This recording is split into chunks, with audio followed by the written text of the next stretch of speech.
പാലാ നഗരസഭയിൽ UDF ഭരണം വീണു. LDF കൊണ്ടുവന്ന അവിശ്വാസ പ്രമേയം പാസ്സായതോടെ ദിയ പുളിക്കക്കണ്ടം പുറത്തേക്ക്. കോൺഗ്രസ് വിപ്പ് ലംഘിച്ച് 4 അംഗങ്ങൾ വോട്ടെടുപ്പിൽ പങ്കെടുത്തു.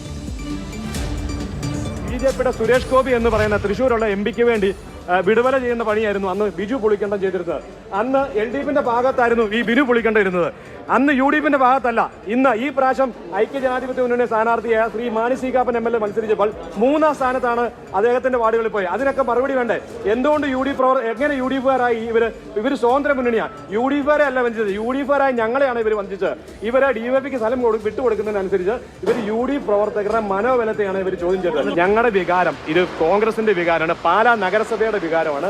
പാലായിലെ ഓരോ UDF പ്രവർത്തകർ ചോര നീരുവാക്കി സ്വതന്ത്ര മുന്നണിക്ക് പിന്തുണ കൊടുത്തപ്പോൾ അവിടെ പോലും സ്ഥാനാർത്ഥി നിർത്താതെ ഞങ്ങൾ നിർത്തിയപ്പോൾ അവർ ആദ്യമേ എന്താ കാണിച്ചത്? LDF അവിശ്വത്ത് കൂട്ടുകെട്ടുണ്ടാകാനാണ് ശ്രമിച്ചത്. അവർ എല്ലാ രീതിയിലും അവിശ്വത്ത് കൂട്ടിട്ട് ഇങ്ങനെയുള്ള ഒരു പ്രവർത്തകരാണ് UDF പ്രവർത്തകർ.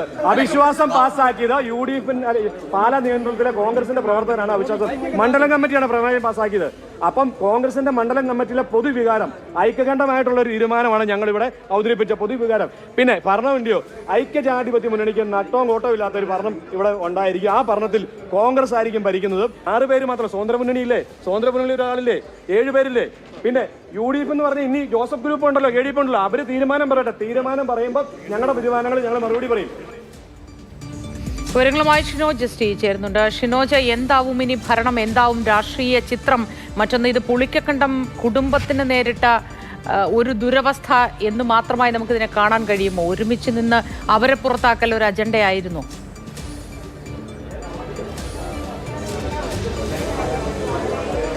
മോത്തി, വലിയ രീതിയിൽ കുടുംബാധിപത്യമായിരുന്നു പുളിക്കക്കണ്ടം കുടുംബത്തിൻ്റെതെന്ന് ആരോപിച്ചുകൊണ്ടാണ് ആദ്യഘട്ടത്തിൽ കോൺഗ്രസിന്റെ കൗൺസിലർമാർ തന്നെ ചെയർപേഴ്സണെതിരെ രംഗത്ത് വന്നത്. അത് പിന്നാലെ അത് പ്രതിപക്ഷം ഏറ്റെടുക്കുകയായിരുന്നു. LDF അതിൽ അവിശ്വാസമായി മുന്നോട്ട് പോയി. തുടർന്നാണ് ഇത്തരത്തിൽ നാടകീയ നീക്കങ്ങളിലൂടെ 17 പേരും എത്തിക്കൊണ്ട് ഹാജരായിക്കൊണ്ട് ചെയർപേഴ്സണെതിരെ ഈ അവിശ്വാസ പ്രമേയം പാസ്സാക്കി വിജയിച്ചിരിക്കുന്നത്. എന്തായാലും 6 മാസം മാത്രം നീണ്ടുനിന്ന UDFിന്റെ പിന്തുണയുള്ള പുളിക്കക്കണ്ടം കുടുംബത്തിന്റെ ഭരണം പാലായിൽ അവസാനിച്ചിരിക്കുകയാണ്. ഇനി ചെയർപേഴ്സൺ തെരഞ്ഞെടുപ്പാണ്. ഇനി ഭാവിയിൽ എന്ത് നടക്കും എന്നതാണ് ഏറെ രാഷ്ട്രീയ കൗതുകം ഉള്ള ചോദ്യമെന്ന് പറയുന്നത്. കാരണം നേരത്തെ കേരള കോൺഗ്രസ് എമ്മും കോൺഗ്രസും ഒക്കെ തന്നെ ഒന്നിച്ച് പാലാ ദീർഘകാലം ഭരിച്ചിട്ടുള്ളതാണ്. പക്ഷേ ജില്ലാ പഞ്ചായത്തുമായി ബന്ധപ്പെട്ട തർക്കത്തെ തുടർന്ന് കേരള കോൺഗ്രസ് UDFിൽ നിന്ന് LDFിലേക്ക് വരുന്ന സമയത്ത് അതിനുശേഷം ഈ പാലാ ഒറ്റക്കൈയിൽ ഭരിച്ചതാണ് കേരള കോൺഗ്രസ് എം എന്ന് പറയുന്നത്.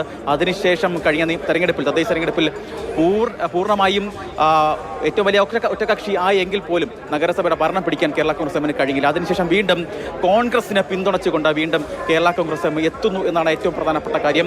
ഈ ദൃശ്യങ്ങളിൽ കാണുന്നത് കേരള കോൺഗ്രസ് എമ്മിൻ്റെയും കോൺഗ്രസിൻ്റെയും ഒക്കെ തന്നെ വനിതാ കൗൺസിലർമാരാണ്. ഇന്നലെ വരെ 2 മുന്നണിക്കൊപ്പം നിന്ന് 2 ചേരിയായി നിന്ന കൗൺസിലർമാരാണ് ഇപ്പോൾ ഒറ്റക്കെട്ടായി ഒരേ കണക്കിൽ നിൽക്കുകയാണ്. ഒരുമിച്ച് പോകാനുള്ള പരിപാടിയാണ്. തീർച്ചയായിട്ടും അത് പിന്നെ നമ്മുടെ പാലായ്ക്ക് വേണ്ടി ഞങ്ങൾ ഏറ്റവും നല്ല ഭരണം കാഴ്ചവെക്കും എന്നുള്ളതിൽ അതിന് ഏറ്റവും ശക്തമായ ഇതിനെ തെരഞ്ഞെടുക്കും. അതുപോലെ ഒരുമിച്ച് മുമ്പോട്ട് പോവുക എന്നുള്ളതാണ് ഞങ്ങൾ. ഇതുവരെ ധാരണയൊന്നും ആയിട്ടില്ല. ചെയർപേഴ്സൺ ആരാകും സംബന്ധിച്ച് ധാരണ ആയിട്ടില്ല എന്നാണ് വനിതാ കൗൺസിലർ പറഞ്ഞത്. പക്ഷേ നമുക്ക് കിട്ടുന്ന വിവരങ്ങൾ അനുസരിച്ച് കോൺഗ്രസിന്റെ വിമതയായി മത്സരിച്ച് വിജയിച്ച മായ രാഹുൽ നിലവിൽ വൈസ് ചെയർപേഴ്സണാണ്. മായ രാഹുലിനെ മുൻനിർത്തിക്കൊണ്ടുള്ള ഭരണമാകും നിലവിൽ ഇപ്പോൾ UDF മുന്നോട്ട് വയ്ക്കാൻ പോകുക. അങ്ങനെ വരുമ്പോൾ ഒരു കോൺഗ്രസ് വിമതയെ മുന്നോട്ട് നിർത്തിക്കൊണ്ട് അവരെ LDF പിന്തുണയ്ക്കുന്നു എന്ന നിലയിലേക്ക് കാര്യങ്ങൾ വരും. അതായത് കേരള കോൺഗ്രസും കൈ കൊടുത്തുകൊണ്ട് ഒരു പുതിയ ഭരണം പാലായിൽ വരുന്നു എന്നാണ് ഏറ്റവും പ്രധാനപ്പെട്ട കാര്യം. എന്തായാലും മായ കൂടി നമുക്ക് ചേരുകയാണ്. ഏതെങ്കിലും തരത്തിൽ തീരുമാനമായോ? ഇല്ല, ഇതുവരെ യാതൊരു തീരുമാനങ്ങളോ അങ്ങനെ ഒരു നടപടിക്രമങ്ങളോ ഒന്നും പറഞ്ഞു കേട്ടില്ല. ചർച്ചയിലുണ്ട്. ചർച്ചയിൽ ഡെഫിനറ്റ് ആയിട്ട് ഉണ്ടാവുമല്ലോ. ഒന്നും യാതൊരു തീരുമാനങ്ങളും ഒന്നും വന്നിട്ടില്ല. കോൺഗ്രസിന്റെ കൗൺസിലർമാർക്ക് വിപ്പ് നിങ്ങളെ വീട്ടിലൊക്കെ കിട്ടിയിട്ടുണ്ടായിരുന്നു? എനിക്ക് കിട്ടിയിട്ടില്ല.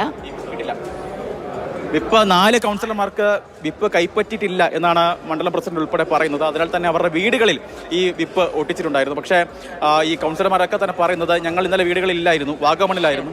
അതിനാൽ തന്നെ വിപ്പ് ഉണ്ടോ, വീട്ടിൽ ഇനി ഒട്ടിച്ചിട്ടുണ്ടോ എന്ന് സംബന്ധിച്ച് തന്നെ ഒരു തരത്തിലുള്ള വ്യക്തതയുമില്ല തുടങ്ങിയ വാദങ്ങളൊക്കെ തന്നെ. പാലയിൽ ഭരണം തകിടം മറിഞ്ഞിരിക്കുന്നു. പുളിക്കക്കണ്ടം കുടുംബം ദേശീയ തലത്തിൽ തന്നെ ഏറ്റവും പ്രായം കുറഞ്ഞ ആളായിരുന്നു ദിയ പുളിക്കക്കണ്ടം. ആ ഭരണമാണ് ഇപ്പോൾ വീണിരിക്കുന്നത്. കൂടുതൽ വിശദാംശങ്ങൾ നൽകിയത് ഷിനോജ് ST.